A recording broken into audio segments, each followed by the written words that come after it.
welcome to the Celtics Are Here Fixture Reaction podcast.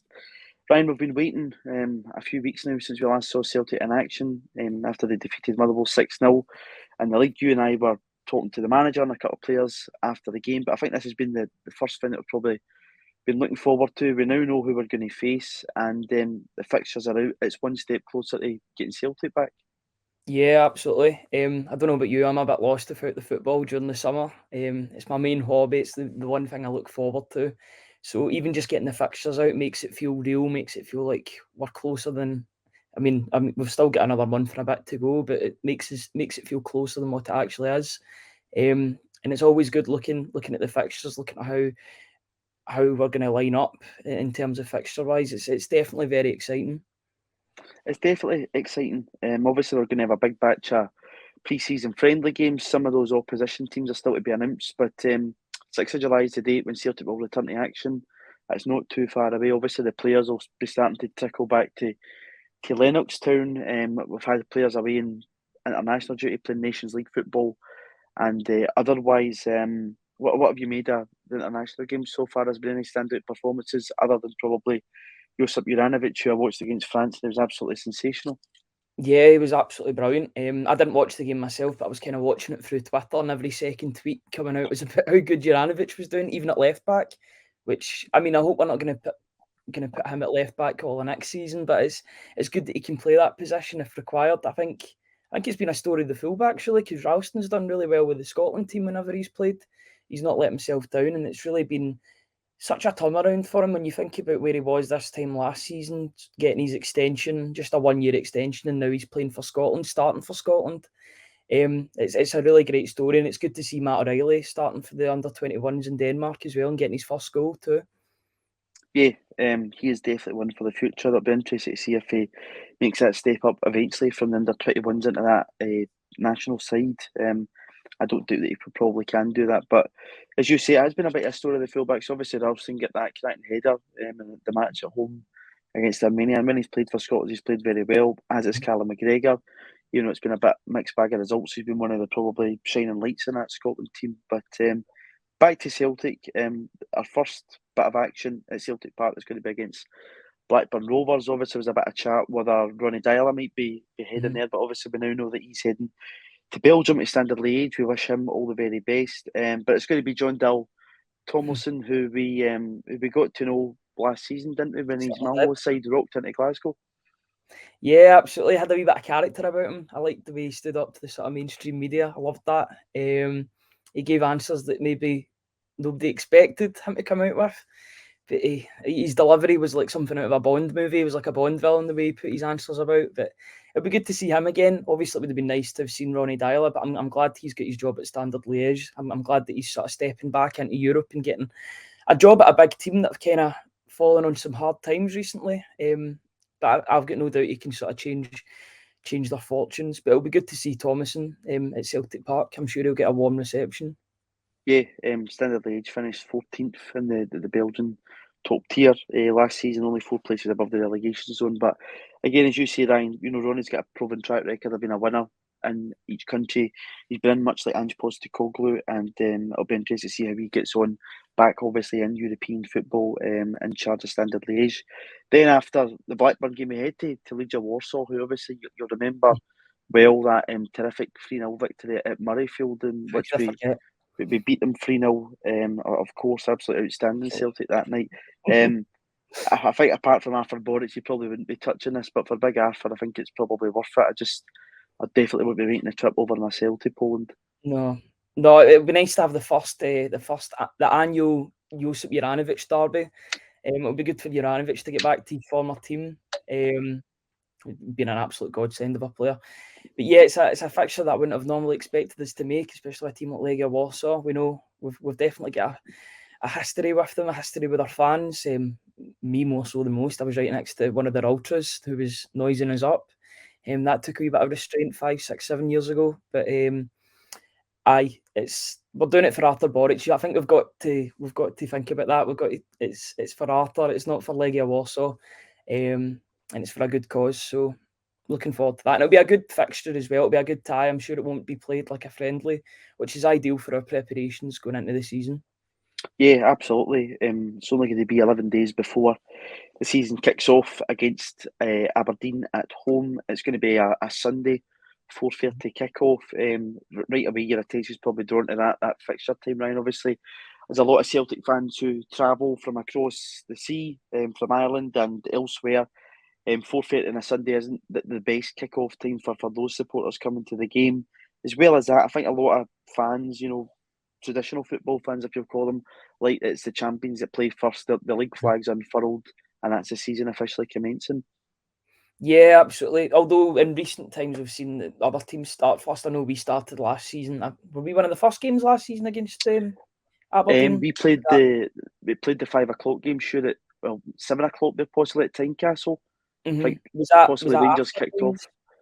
Yeah, I Aye. think Rangers were the first team to kick off against Livingston at home last season. All right, so they were, so they were. They'll be doing that twice in 2 years. But I Mhm. know it has changed over the past couple of years. But I would like to see. I've always liked that the sort of champions unfurling the flag. They be the sort of first game of the season. It's always a good start. I always like playing first as well because you sort of get a momentum going into games or your rivals going into games when you're already ahead of them in the table. But we'll take it. It's a Sunday kickoff. It's a home game. It'll be a really interesting game against an Aberdeen side that are really in transition, that are sort of rebuilding under Jim Goodwin. He'll have his sort of players coming through the door. So it'll be an interesting game. It's always a good game. It's a big game to start off with. Always good against Aberdeen, so I'm really looking forward to it. Yeah, that rebuild job under Jim Goodwin, I imagine it'll be getting really quickly Mhm. underway, especially with the added cash that they're likely to get from this Calvin Ramsey deal. What's your thoughts just quickly on that? Obviously, it's just over £4 million they're going to get from him. From what I've watched of him, Ryan, I don't know if he's actually worth that, but again, that's me just watching him play against ourselves, not watching him week in, week out. Obviously, it's good for Scottish football that a young player is going for that sort of money. Whether he'll get that chance down at Liverpool, we've yet to see. But obviously, I'm sure Aberdeen will be boosted in their rebuild under Jim Goodwin with that bit of extra finance coming in. Yeah, it'll be good for Jim Goodwin, got that money coming in, sort of, so that they can sort of bolster the rebuild that's going on. I'm like you. I don't know if he is worth that amount of money yet, but I think Liverpool are buying potential. They've obviously seen what's happened with Hickey, what's happened with Tierney, Robertson. I know he was a bit. I know he went down to Hull, then Liverpool, but they obviously see that there's a good pool of talent up here.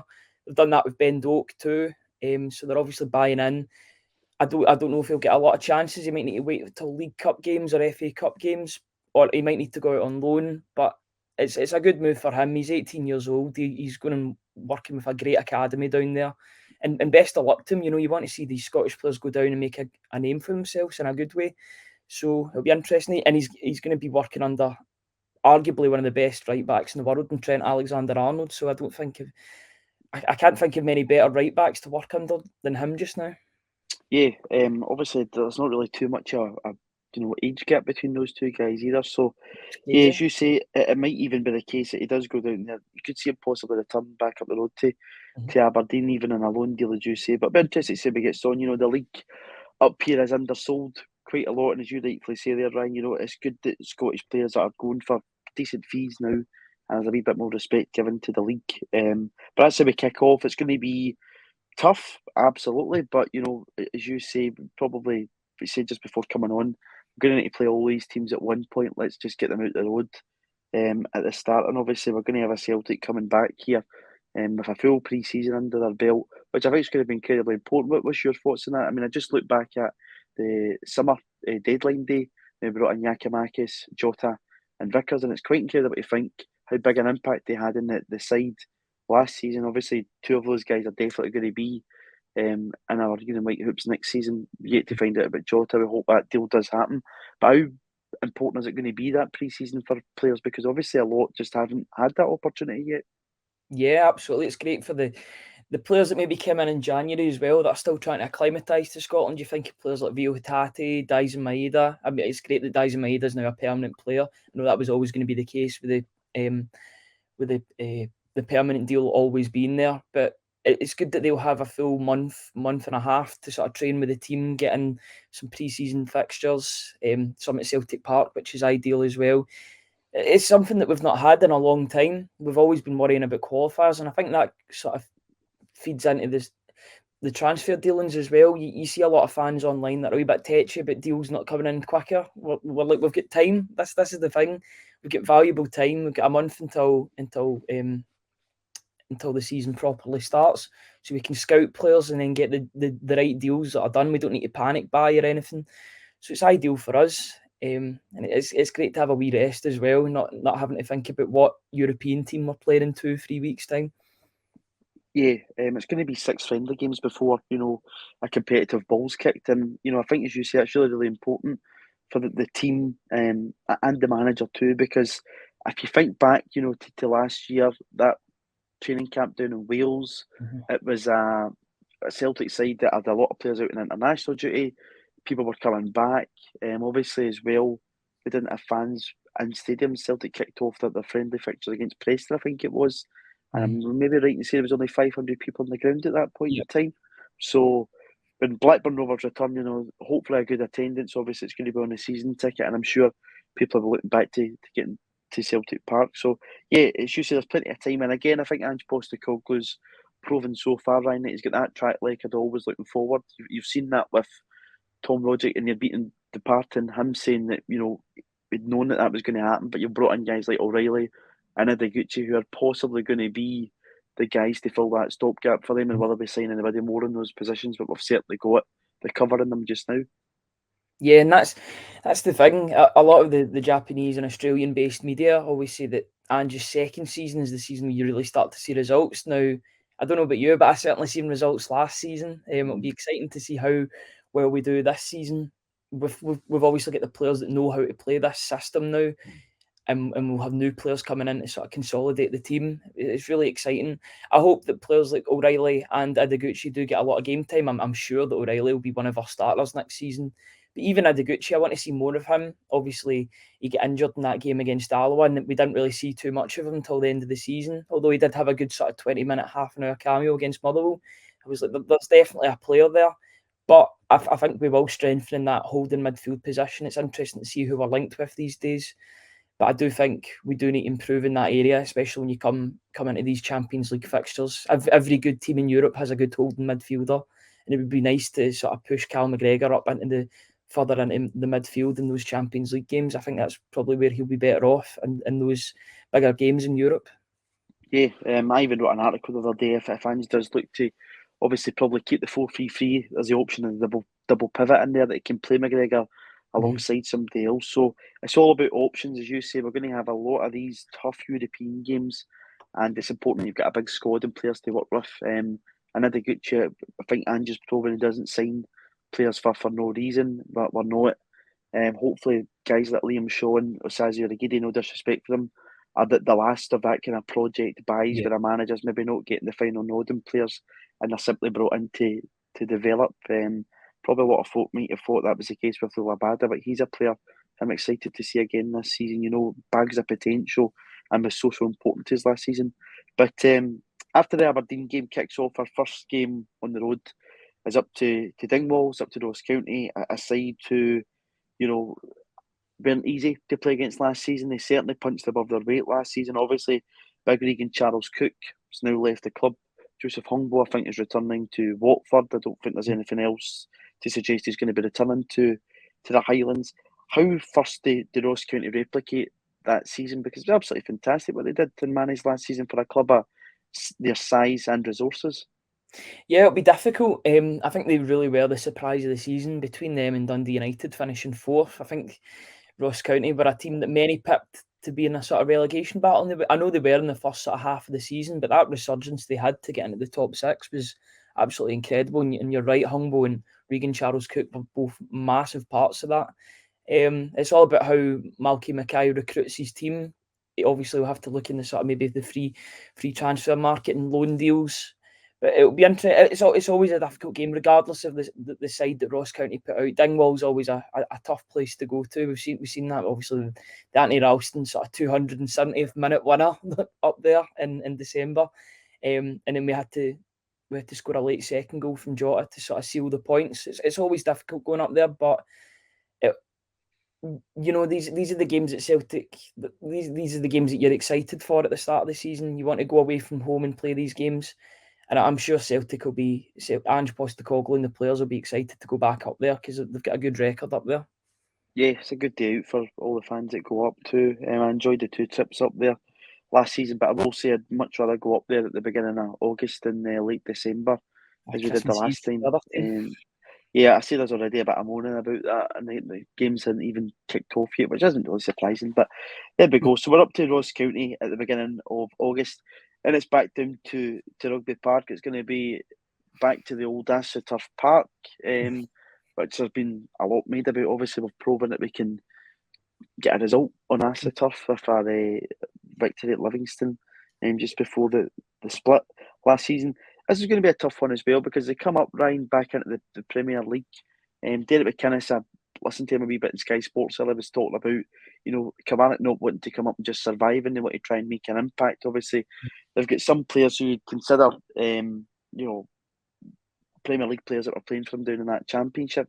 This isn't going to be an easy game either, but hopefully Kilmarnock revert back to their old 2 stands. There's a big travelling Celtic support, get right behind the team, and hopefully again come away from that game with 3 points.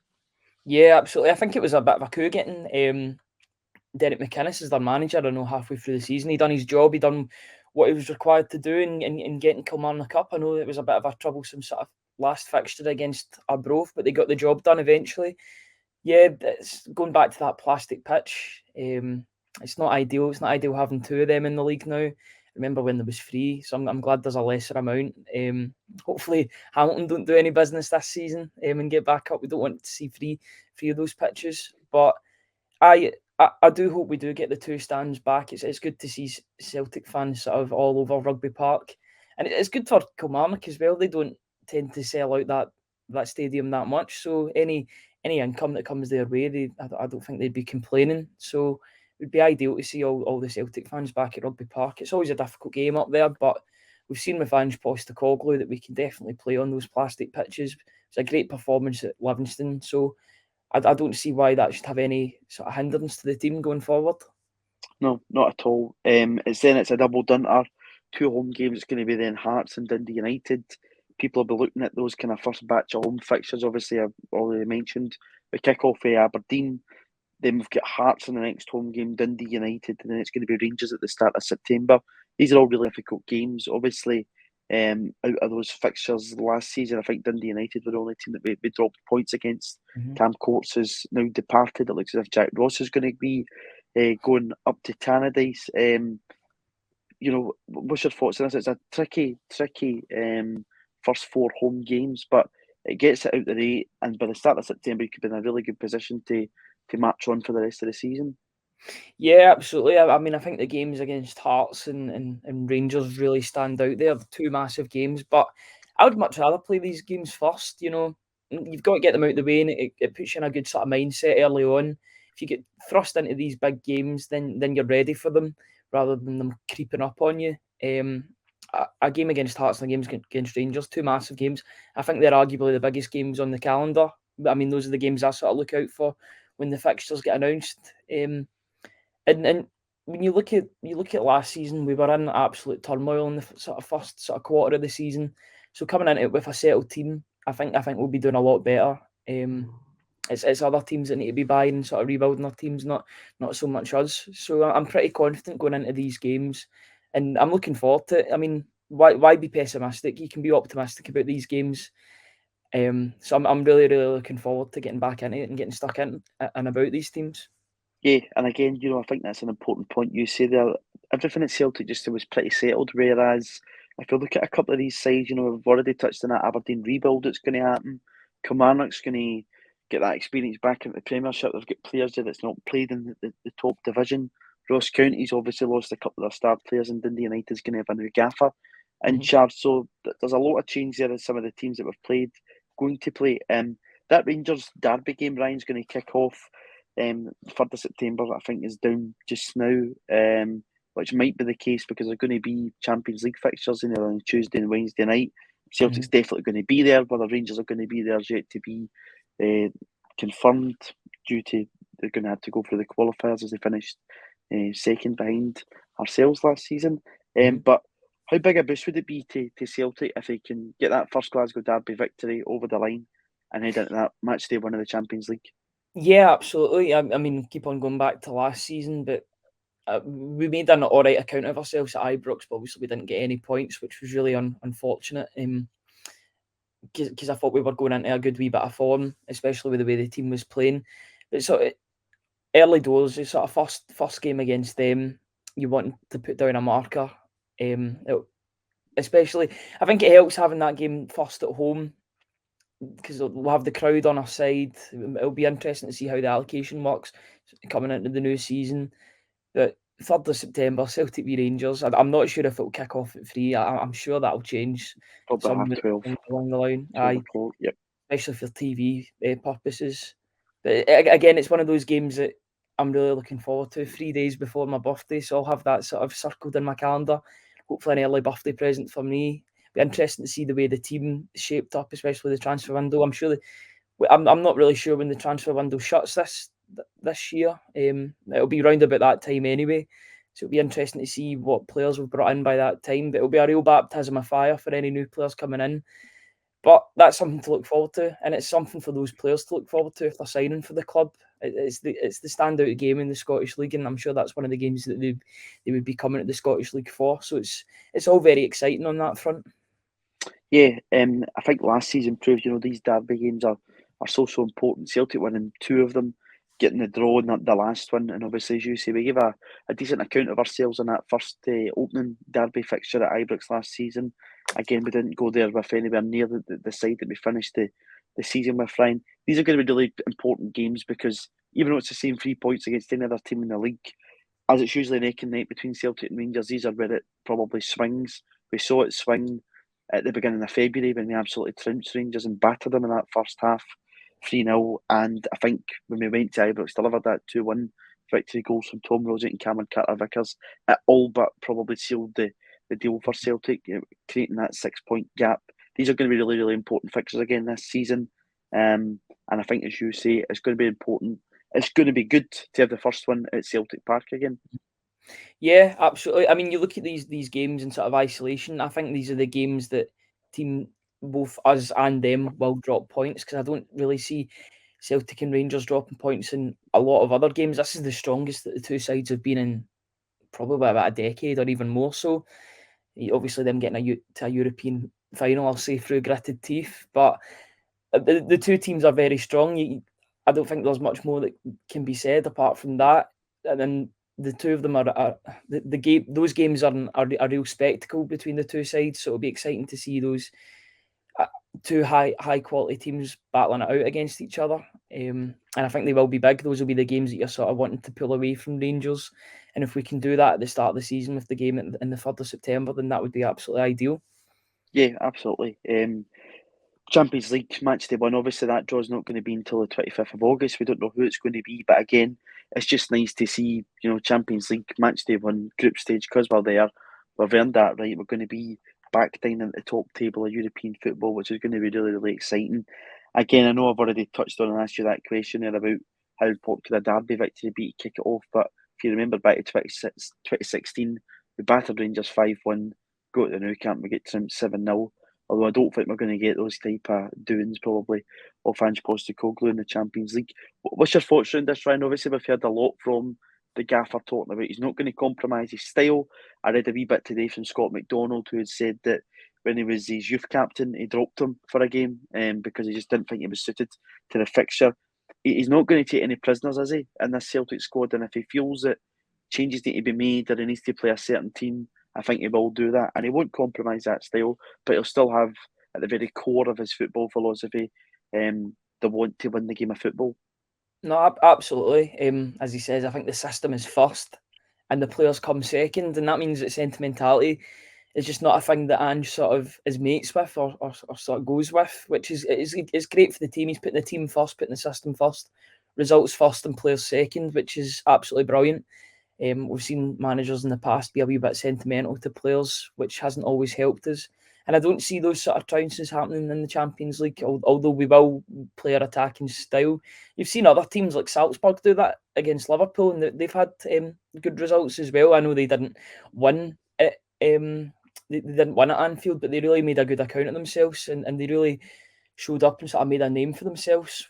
And there's no reason why we can't do the same. It's good having a manager that's confident that we can make an impact and not just be there to make up the numbers in the Champions League. It's the sort of manager that we're crying out for. A team as big as Celtic shouldn't be there to make up the numbers. We should be throwing down the gauntlet to these big European giants, or sort of these modern European giants have the money. Yes, we may not have the same sort of finances as these teams, but we have the history, we have the size, the fan base, so we should be going up against these teams. So it is great that a manager like Postecoglou is wanting to come up, and the thing is, he's sort of the ambassador for Australian football as well. He wants to make a good name for himself because he is the ambassador for so many coaches in Australia and other sort of nations. So it really is his chance to shine on the big stage, and I'm sure he'll be looking forward to it. Yeah, he's going to be the first Italian manager to manage in the Champions League, which again is some feat for him. Obviously, it looks also that his Australian counterpart Harry Kewell might be coming at that setup. So once again, we're going to get an experienced Champions League winner, and Harry Kewell obviously won the competition with Liverpool. What's your thoughts just quickly and Harry Kewell coming in? Are you in the same boat as probably I am, in that if Ange's happy with it, you're happy with it? Yeah, I think Ange is kind of bulletproof at this point in time. Whatever Ange wants, Ange should get, in my opinion.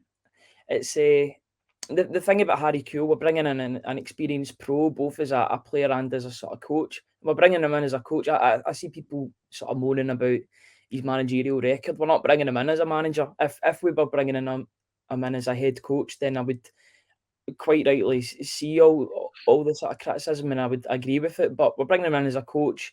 He's there to assist Ange, and Ange obviously sees somewhere that the coaching side can be improved upon. So if it's Ange's decision, and I'm sure it is, because you put the sort of Australian link, you see that Ange wanted to work with Kewell in the past as a player. So I'm sure that this is Ange's call. Then I'm quite happy for him to come in. And it's another experienced name in the backroom staff, which you can't get too many of.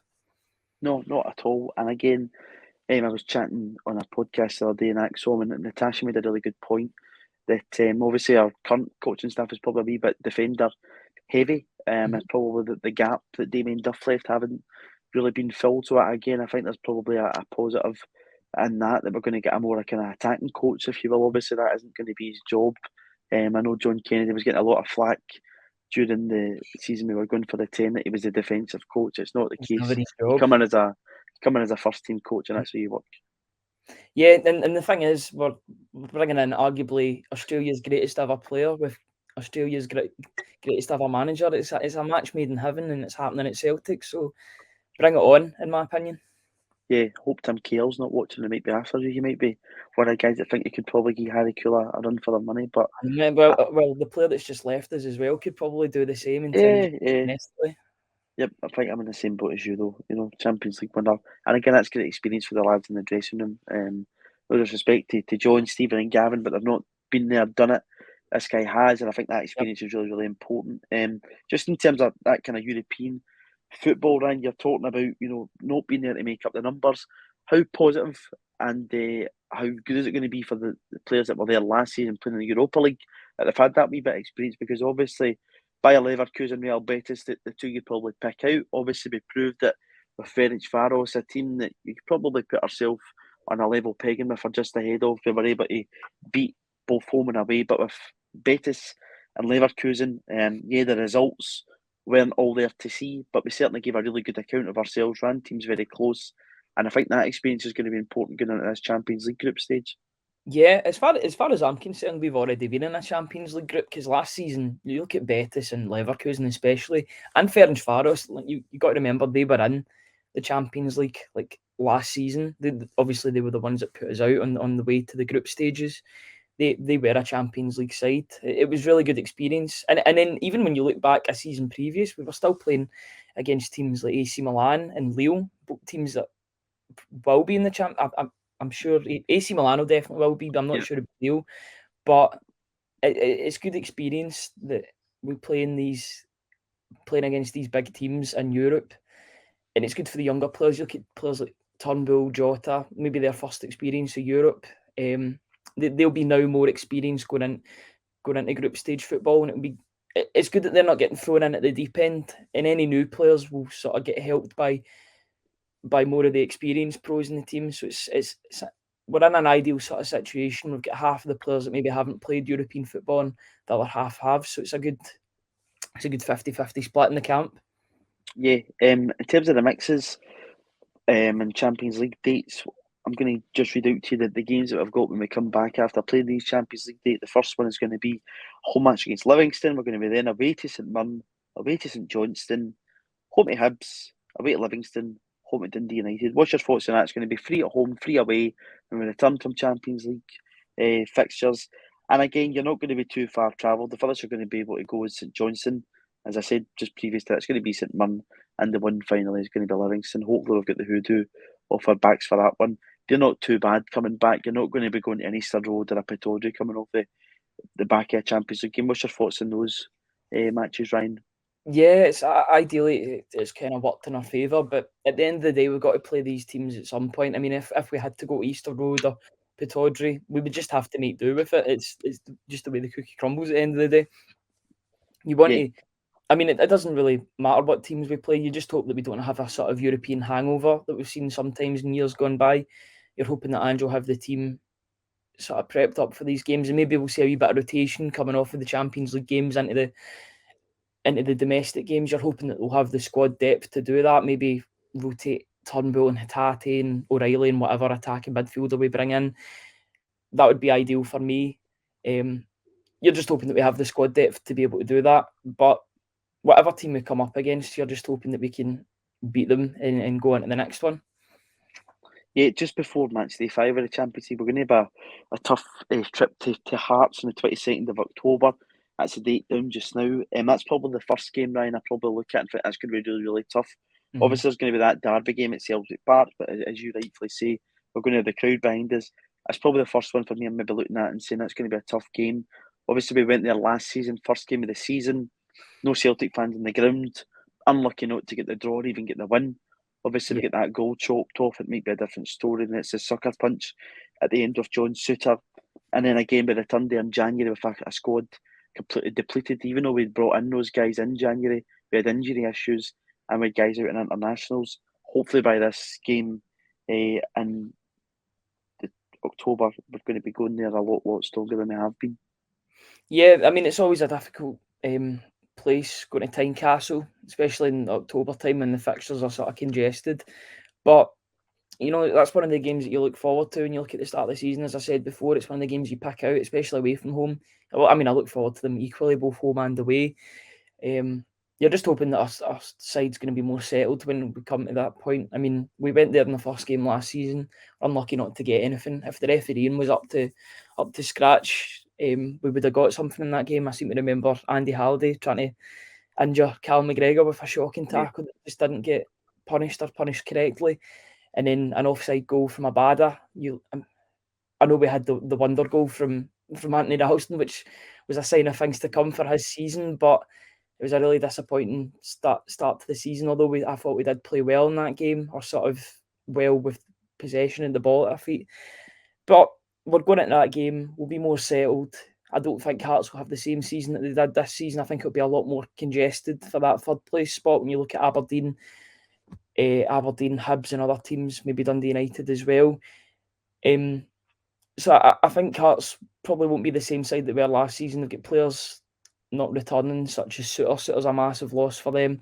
Maybe Sims isn't coming back. I know they've been sort of talking about him coming back, but that's not been confirmed. It'll be interesting. Hearts always need to do a sort of rebuilding job every season. That's just the case when any team out with the top two. But it's always a difficult game going to Tynecastle, so we'll need to be in our best sort of form and we'll need to bring in our best performance to get the 3 points. But in Ange we trust, as with every game. I've got trust that we'll do well, and we'll do well both home and away from home. Yeah, I think there's a couple of things to kind of note there about Hearts. Obviously, Hearts are guaranteed UEFA Conference League football, meaning they're going to be round about. Just looking at this here, yeah. So that match is going to come just before their match day 5 in the UEFA Conference League. Again, in terms of the squad sizes, it's going to be really, really tough for them to try and probably cope with domestic football and European football. We've seen them get to the Scottish Cup final last season. Again, it's 2 Scottish Cup finals in a row for them. Both beaten in both. Obviously, one not in a row, 2 out of 3. Sorry, to St Johnstone for that one. But yeah, 2 out of 3 Scottish Cup finals for them. They've been defeated in both, obviously by both Glasgow sides. There's going to be probably a case when it's Robbie Nelson's going to come to a point with Hearts when he'll feel that he's taken them so far. Obviously, very well done to them to get third last season. But there's probably going to be a point. Obviously, going to get that crack at Europe this season. But it'll be interesting to see how they go forward. As you said, they're going to lose players, and it'll be interesting to see how the rebuild goes ahead with them having European football this season. Yeah, that's the thing. I know we had a rebuild last season, but we're kind of put in the shoes of all the other teams in the league that have a sort of mini rebuild every single season. That's just the way their contracts work. Having players on 1-year contracts, obviously players going on to better things. I mean, you look at that game; it's penciled in for Saturday. That'll never get played on a Saturday because, regardless of what competition they go in, those games are getting played on Thursdays. So I'm sure that will get moved to a Sunday sort of kickoff, which I mean will probably suit us if. Am I right in saying that that'll be coming off of a Champions? No, that's just before a Is it just European before game. one? So Yeah. Right, there's so a possibility here. Looking at the fixtures, there might be the League Cup quarter-finals just before this game. Right. So, so totally disregard what I said about that there. I mean, a Saturday kickoff, you can't beat that. I mean, it says it's 3:00. I don't know what the broadcasters will do with regards to that. We're going to need to buy Hearts pay-per-view, which wouldn't be ideal. But it's exciting to see us playing teams like Hearts. Always a big game in the calendar and one that we'll look forward to.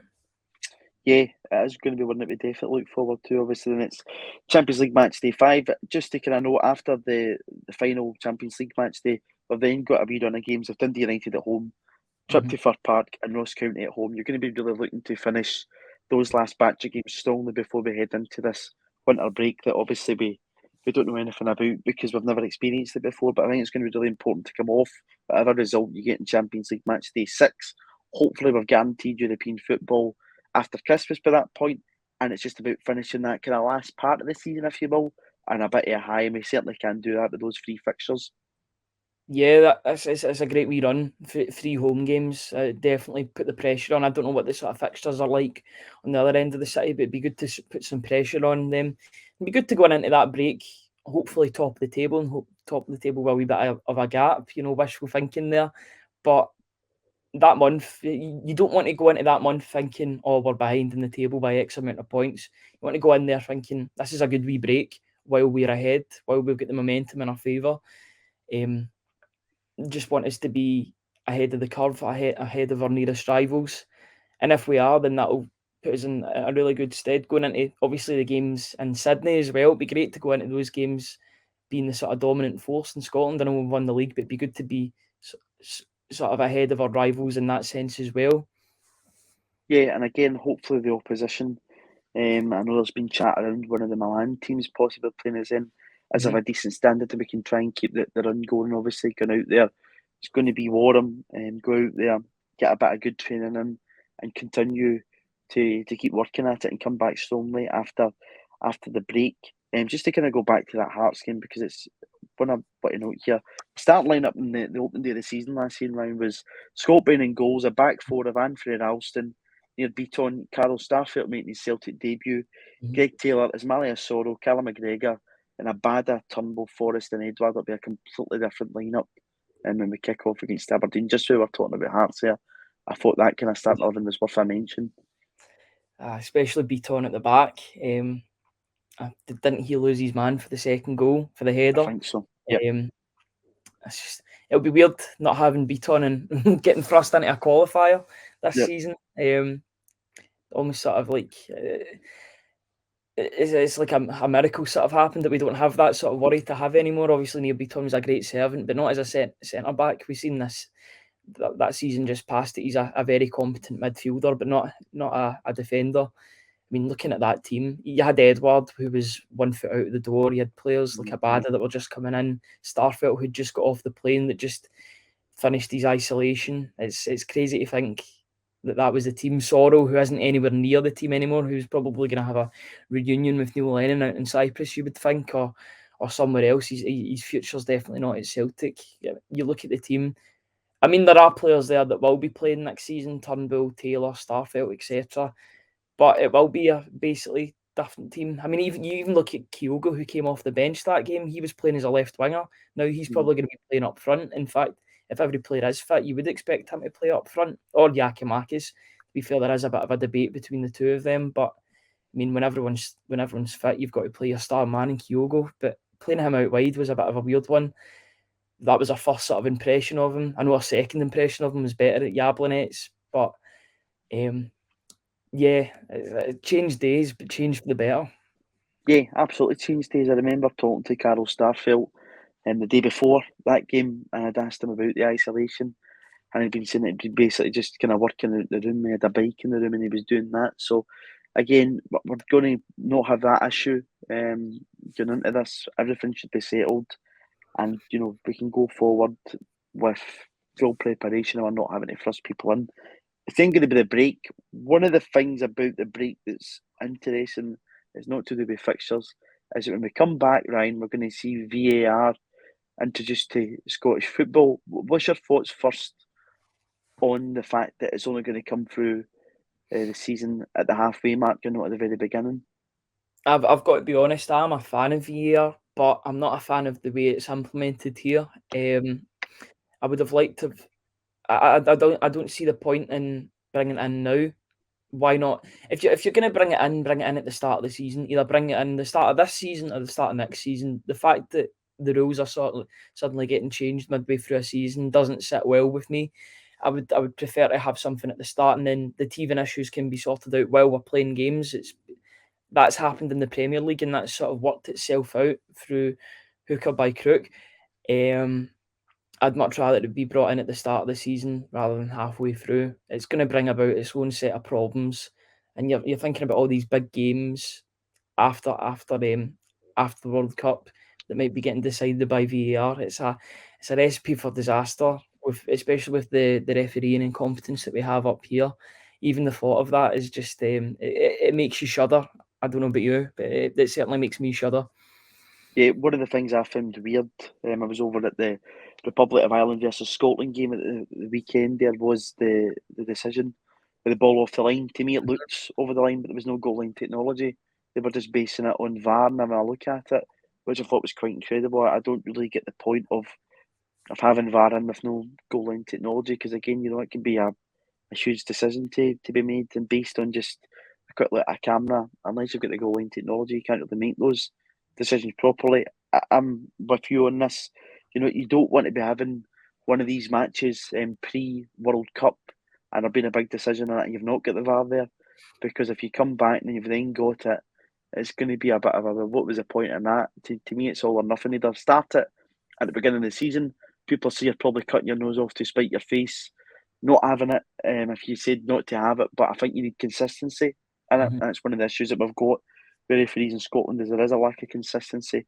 The first game we're going to experience that in the Premiership is going to be an away tie when we return after the World Cup away to Pittodrie. This is going to be a really tricky game. Hoping we don't pick up injuries during the kind of what could you call this, pre-winter camp possibly in Sydney, and then obviously players out in the World Cup. But this is going to be a tough one. Yeah, it'd be interesting to see the sort of players' mentality, especially the players that are going to the World Cup. You're hoping that won't be the case, but it might be in the back of their minds that they don't want an injury going into a World Cup, especially with the weird timing. But as you were saying, it's a really, really difficult sort of tie going back. Pittodrie, the first tie coming back, you probably couldn't write much. You couldn't have perceived a harder tie. Well, maybe Ibrox or Tynecastle, but I'm of the assumption that I think Pittodrie is going to be a bit of a fortress for Aberdeen next season, especially under Jim Goodwin. I don't see them having as bad a season twice in a row. I see Jim Goodwin sort of really sorting out the home form for Aberdeen this season, and with the new players that they'll bring in and their sort of mini rebuild, I see that being a really, really tough game. I don't think it'll be as straightforward as it would have been last season. I mean, I know it wasn't straightforward last season, but it was a bit easier getting a result over there than it was in the previous seasons, maybe under Eric McInnes.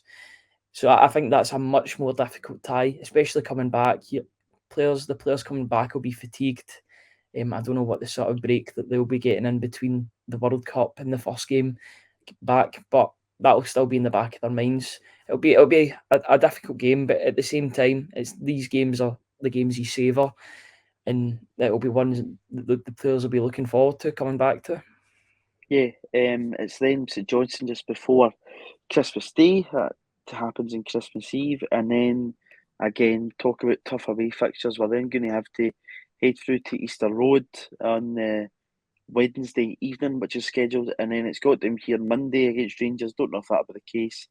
I would possibly think it might be New Year's Day, but it's down for Monday, so it could be Easter Road and Ibrox. It's going to be really, really tricky. But again, as you say, hopefully we're in a good position before we head into the World Cup that we might have a wee bit of gap between ourselves and the other sides, and we don't need to worry about it too much. But these are going to be really, really difficult games. Yeah, these are difficult games, especially one after the other. Hibs and then Rangers both away from home. But I'm pretty sure Rangers had that sort of run last season. They were playing teams like Hibs, and I know they were playing that before the break, teams like that. But you've got to play these teams at some point in the season. You can't get away from these ties. We're going to play these teams anyway, regardless. It just matters about what time we play them. But they're games that Celtic are expected to win every game that they play. So I'm sure we will be going into those games not expecting any different. Ange's got us playing a really exciting style of football. And we'll be going into these games with no fear. We'll be playing bigger teams than Hearts and Rangers in the Champions League. So we shouldn't be fearing these sort of fixtures. I'm sure we won't, but it's maybe the fans that get sort of nervous about these away days. But our away form last season was incredible. So if we can keep that up, then I'm sure we've got nothing to worry about.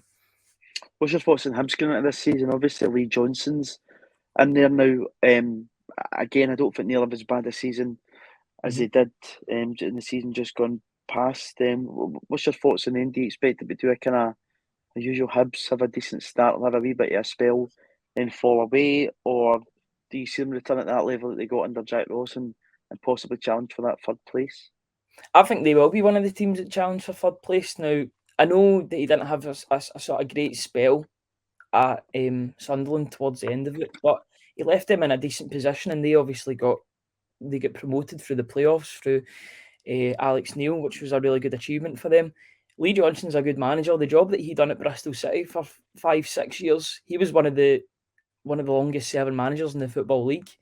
He was one of the best young managers in England. So I think this is a really, really good appointment for them. They're bringing in that boy from Benfica that's been playing in the Benfica B team that looks a really good player. It'll be interesting to see how he sort of fits into the physicality, and hopefully he'll be playing up against Jota next season. Fingers crossed that gets done sooner rather than later.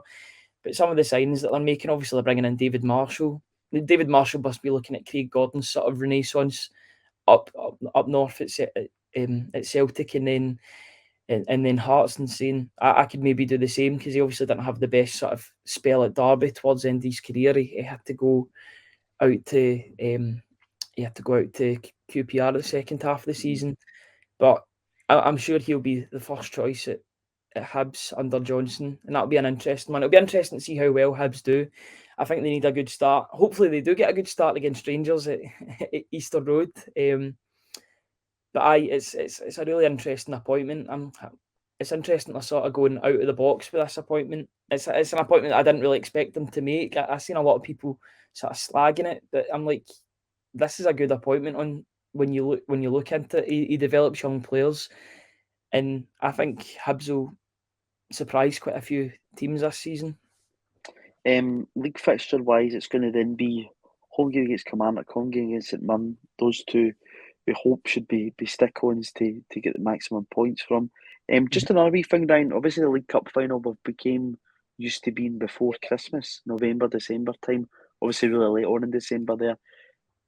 Was it an advantage, do you think? Obviously, we've been the team that's won it, majority of the time when it's been that case. Was it an advantage having it then, that you've got that first silver bird in the bag, and do you think that affects teams at all, that are going to have to wait that wee bit longer? I think it helped us last season, definitely, with Postecoglou coming in. That was his first sort of silverware. You get the taste for it, and it was really a launch pad for the rest of the season.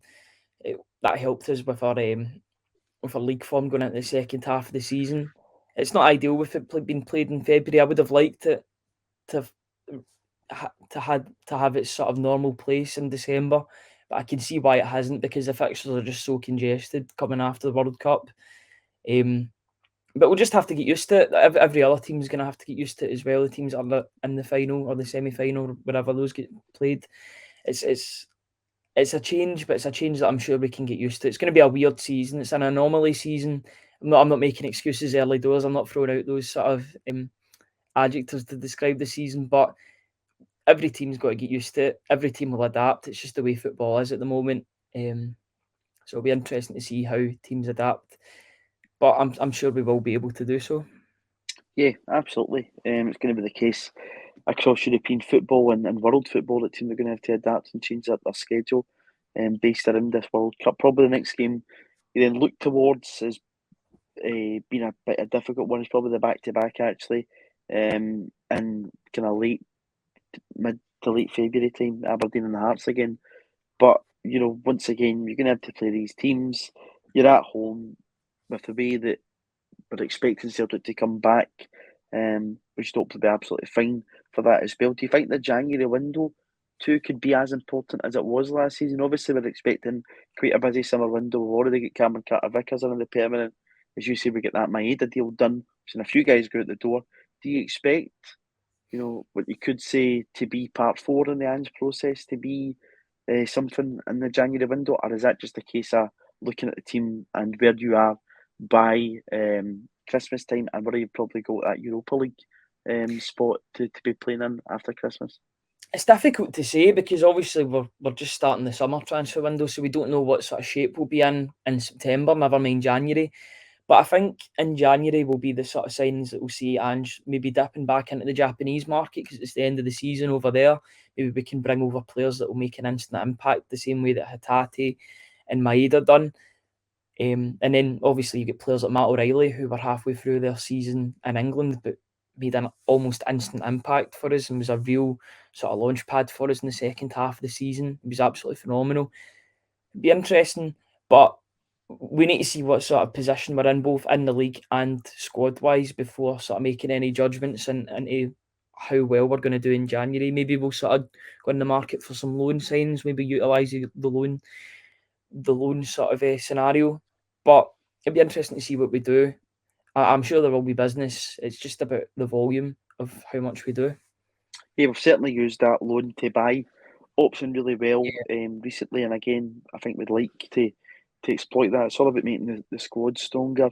Looking at this season, Ryan, what do you think we still need for the squad? What's your opinion that we still need to bring in? Well, obviously we're getting linked with quite a few players. I like that the players we're getting linked with in terms of holding midfielder and left back. I think those are two positions that we need. I also think we do need to bring in a third striker because I don't think Ayeti is going to stay long term. I think they're going to try and move him on. It'd be good to sort of bring somebody in that was in the same mould as how we done with Edward, who was brought in as a sort of backup, but then got his chance later on in the season.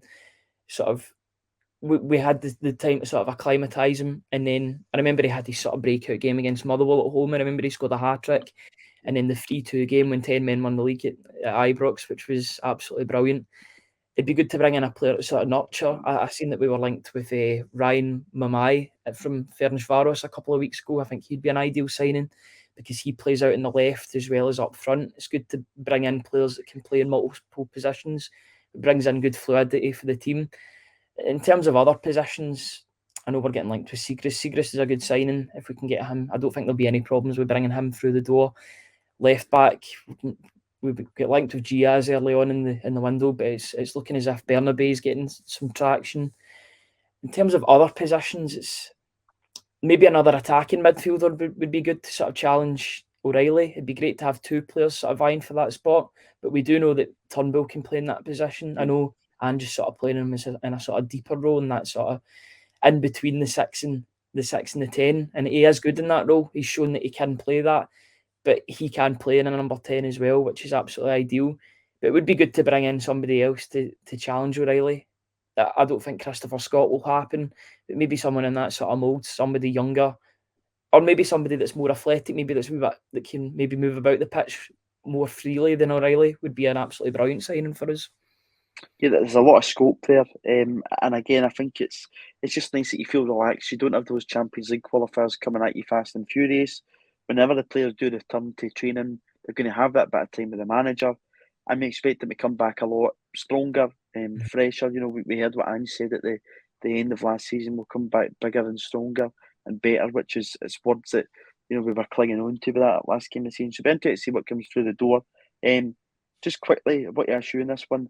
Chris Julian, do you see a future for him at Celtic? Or do you think he's going to be one of the guys that departs and we probably look to bring in another centre half? Obviously, we've been linked with Itakura and Taylor Harwood-Bellis. Yeah, I think Harwood-Bellis is going to link up with Vincent Kompany at Burnley. That's looking like all roads lead to Burnley for him, because he did go out on loan at Anderlecht in the first half of last season. So you're thinking that that'll maybe be a good move for him. Itakura would be an absolute dream signing, and I know we were linked to him last season. I think he would have solved a lot of problems that came early doors last season in terms of the defending, but it's looking as if Mönchengladbach are in for him, and that's probably a more attractive move for him, seeing as he's already acclimatised to German football. The step up from the second league to the Bundesliga would be a big move for him, but it's one that I could see happening for him. And he is 25, 26 years old. He might not want to make that sort of sideways move to Celtic when he could go and make a move in the Bundesliga, which is maybe a better move for him. In terms of Julian, 20 minutes against Raith Rovers, that's the only action that he got. The only other action he got was in the B team. I mean, that doesn't scream out that he's got a future at Celtic, unfortunately. He's a good servant for us. It's really unlucky the way that he get injured against Dundee United. He get injured against Dundee United trying to do a good thing, trying to stop a goal. Collides off the post, and then he's out for that amount of time. What happened in Dubai was an absolute disaster, bringing him out there and then catching COVID when he wasn't even scheduled to play for another 9 to 12 months. But I don't think there's a future for him. I don't think he really fits the style. Ange likes defenders that can get about the pitch, and even in that game against Raith Rovers, I thought he did look very leggy. I know he was very sort of raw coming back from a long-term injury, but I don't see this sort of ball playing defender that everybody else sees. I don't think he's as good with the ball at his feet that Starfelt and Carter Vickers are. So I do see him moving on. I think the fact that Ange wants to play Welsh over Julian is a very, very big indication that Julian's future's not at Celtic.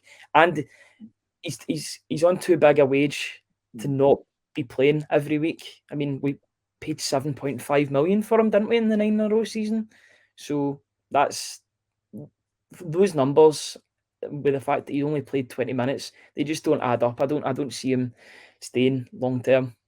No, and again, as you say, a big price tag will command a big wage, so I don't see him being part of the setup. And again, I I don't agree think with we'll get the 7.5 million. no, that we anywhere paid. close to it. No, he's just still got a proven track record of playing games at this point in time. But listen, we'll see what happens.